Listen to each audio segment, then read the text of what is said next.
রাত যখন গভীর হয় তখন জেগে ওঠে কিছু অজানা গল্প, কিছু ফিসফিসানি, কিছু ছায়া আর কিছু ঘটনা যেগুলো ব্যাখ্যা আজও কেউ খুঁজে পায়নি। স্বাগতম না বলা সত্যতে।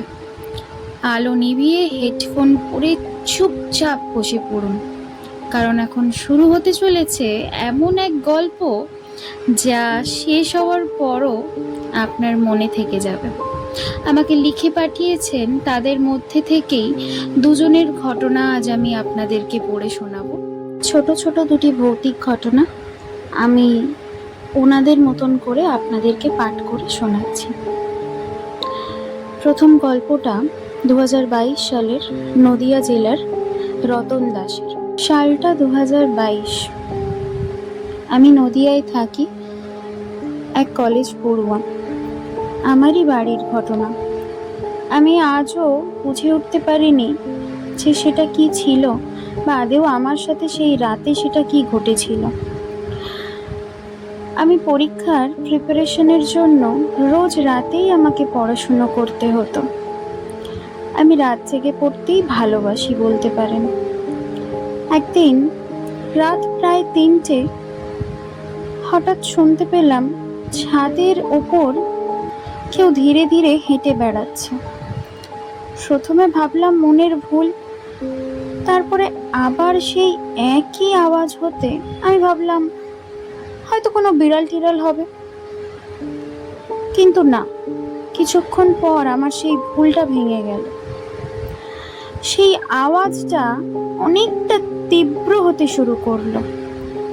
তখন ঠিক বুঝতে পারলাম শব্দটা ছিল এরকম মানুষের জুতোর মতন।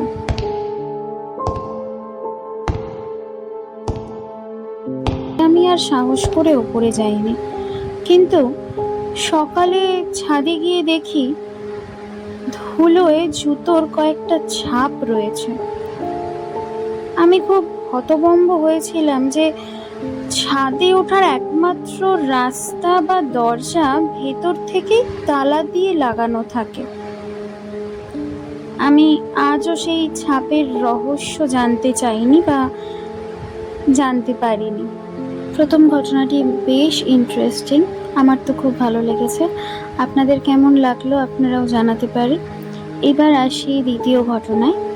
দ্বিতীয় ঘটনাটি লিখে পাঠিয়েছেন মুর্শিদাবাদ থেকে মিনা সাউ। আমি তার মতন করে আপনাদেরকে পাঠ করে শোনাচ্ছি।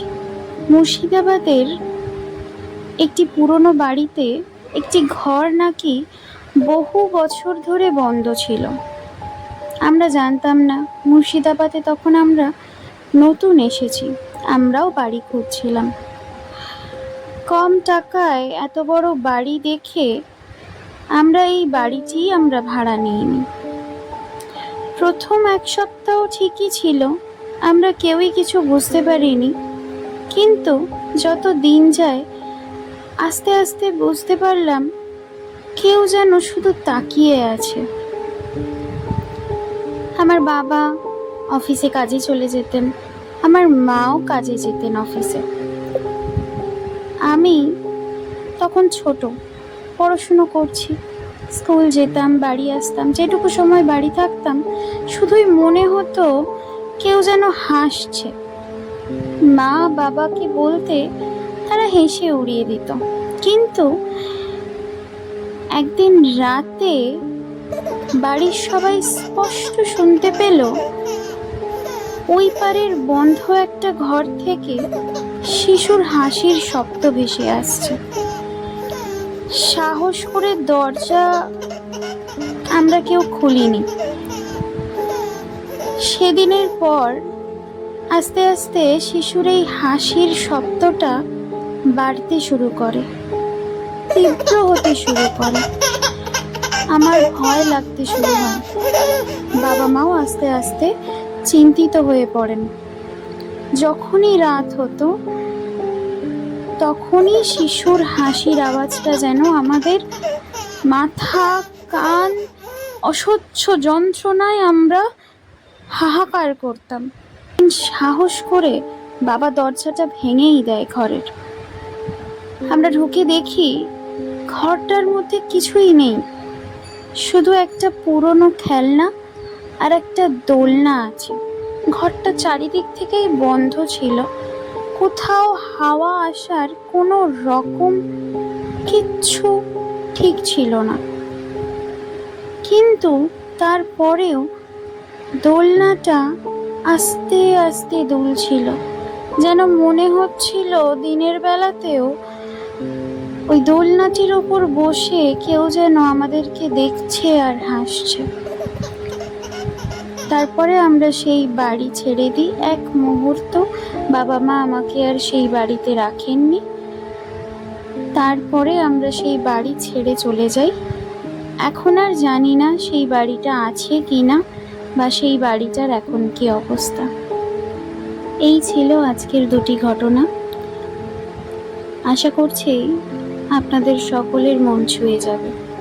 কেমন লাগলো আপনারা কমেন্ট করে জানাতে পারেন, এবং আপনাদের সঙ্গেও কি কোনো এরকম অদ্ভুত ভৌতিক বা অবাস্তব কোনো ঘটনা ঘটেছে যার উত্তর আপনারা এখনো খুঁজে বেড়াচ্ছেন বা খুঁজে পাননি?